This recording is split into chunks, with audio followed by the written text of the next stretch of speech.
Hello again and welcome. Today's video is going to be a beginner's guide. It's going to be another video to go into the 11 video series, or 13 videos including 2 addendums that I did a couple of years ago. And it's going to be featuring the parting tool, the humble parting tool. Now this is a diamond parting tool, and this is the design that is normally included in a boxed set.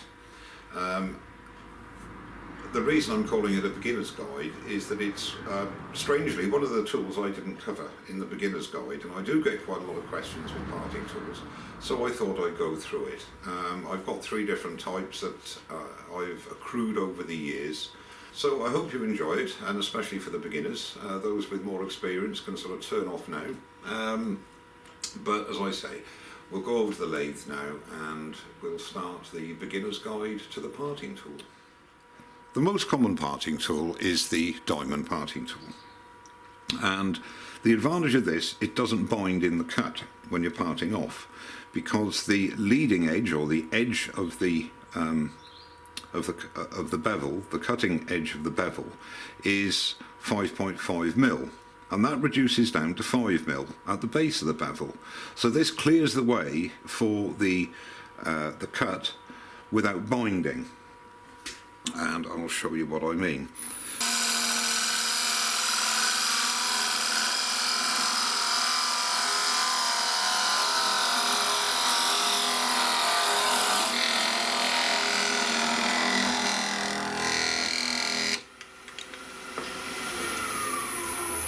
So you can see there, you don't have to widen the curve to stop the tool binding in the cut.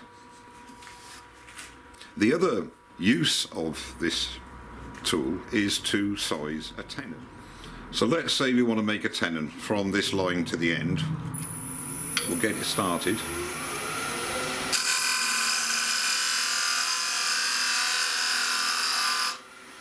Take the calipers.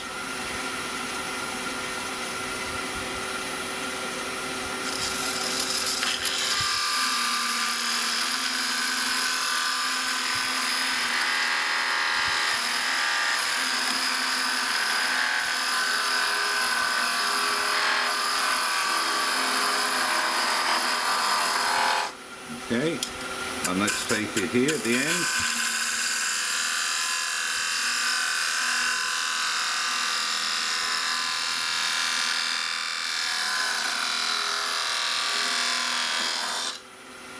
And then we can just bring this down,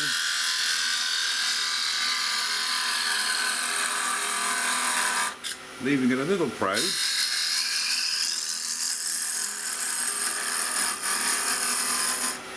And then we can bring those down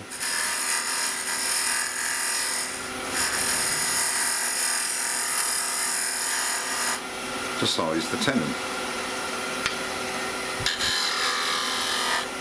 And you have a nice square shoulder. So that's another use of the diamond parting tool. Now also for beads, say for example we want a bead.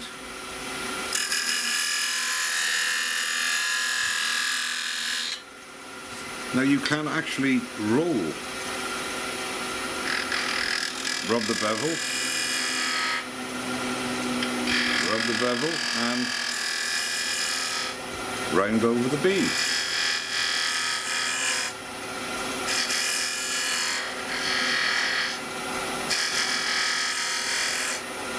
Now, as long as you rub the bevel, it's not going to cut, the same as any other tool. And then all you have to do is to raise the handle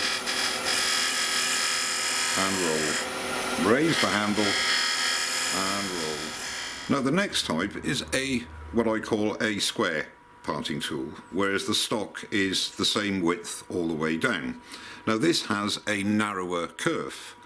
The square parting tool, this particular one, is 1/8 of an inch, or 3.3mm approximately. Now that has a very nice clean cut. Again, there we can rub the bevel and push in. Now the problem with this is that the deeper you go into your cut is that you're going to get binding, and especially on a bigger piece of wood. So what you have to do is to give a bit of a relief cut as you're going down to stop this happening. Now the other way is to slightly wiggle back and forth as you're going in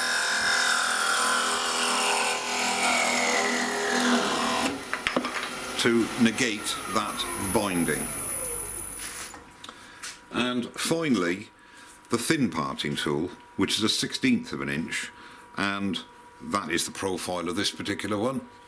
And again, you have the advantage of the kerf being only a 1/16 of an inch, where you can actually part off and just wiggle a little bit.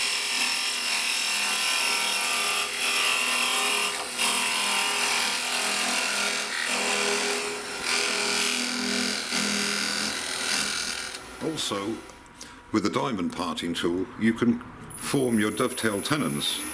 Let's just say that that is the size of tenon I need to go into my scroll chuck. Then if you just literally tilt towards the shoulder, you create your dovetail. And you can see there that the dovetail has been formed with the parting tool. So they're quite versatile tools. Now the diamond parting tool is one of the easiest tools to sharpen. Once you've established your angle, then, and in this case it's, I mark it on there 40 degrees, and with the robo rest I've just put the pin in at 40 degrees, and you turn your grinder on and you literally just keep it square to the wheel and bring him up, touch it and touch it. Now with the straight parting tool, the angle of the bevel there is 60 degrees, so I'll just move that down to move that to 60 degrees, and then again with it square to the wheel, literally offer it up and touch. And really that's all you need to do. Just before you use the tool, a quick touch on the wheel and it's done, with the wheel revolving obviously. The thin parting tool is slightly different insofar as you can, there is the radius of the wheel and you just literally tilt it to meet the radius of the wheel and give it a quick touch on there like so. Okay, so the straight parting tool is set at 60 degrees, so literally just place it on the rest and just, and it's done, simple as that. And the diamond parting tool, which is at 40 degrees, again square on the tool rest, bring it up to the wheel, one side and the other side, and you're done. And with the thin parting tool, again bring it square, offer it up and just touch and you have your edge. Now, the other method of sharpening my parting tools is the same as my gouges, is using a diamond hone. This is the James Barry diamond credit card. A little piece of, a little bit of fluid, a little bit of lapping fluid on there. And if we take the diamond parting tool first, all you have to do is to the bevel, and as you would on a gouge, and turn him round, and the same thing,